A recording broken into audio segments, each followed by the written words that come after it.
વિશ્વનું સૌથી મોટું રસોડું એટલે શું? હાલો આપણે આજે જાણવાનું છે મિત્રો. તો મિત્રો હું આજે આવી ગયો બગદાણા ધામ ને આજે તમને બતાવું છું વિશ્વનું રસોડું. તો સૌ પ્રથમ મિત્રો આ બાપાનો પ્રસાદ બને છે લાડવાનો જોઈ શકો છો.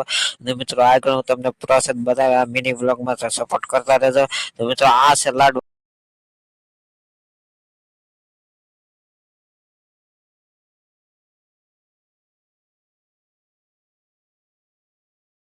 તો બાપા સીતારામના દર્શન કરીને આગળ તમને બતાવું તો દર્શન કરી લો. તો મિત્રો આ છે એક દિવસના 1000 મણ લાડવા બને છે બગદાણા ધામ. જો તમે શોખીના મોઢે બગદાણા ધામમાં ભરેલું છે. તો મિત્રો હજી આપણે આગળની પ્રોજેક્ટ જાણવાનું છે તો સપોર્ટ કરતા રહેજો. અને મિત્રો હવે આપણે શાકના ટોપ જાણવાના છે મિત્રો.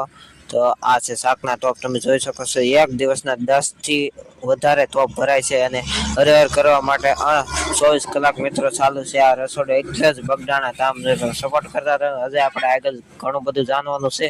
તો આ જો મિત્રો એક ભરે છે આવી રીતે. અને આ છે મિત્રો રામ રોટી બગદાણા ધામ જોઈ શકો છો.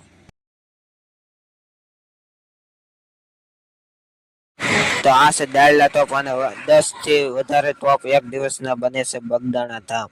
તમે જોઈ શકો છો આ છે રેકડા, એમાં ભરવામાં આવે છે મિત્રો. પછી હરિહર કરવા માટે પ્રસાદ વેચવામાં આવે છે. અને આ છે વિશ્વની સૌથી મોટી ભોજનશાળા એટલે બગદાણા ધામ. તો મિત્રો આ મિની વ્લોગ કેવો લાગ્યો તો થોડુંક સપોર્ટ કરજો. હવે આપણે આગલા મિની વ્લોગમાં મળીએ. જય શ્રી રામ, બાપા સીતારામ.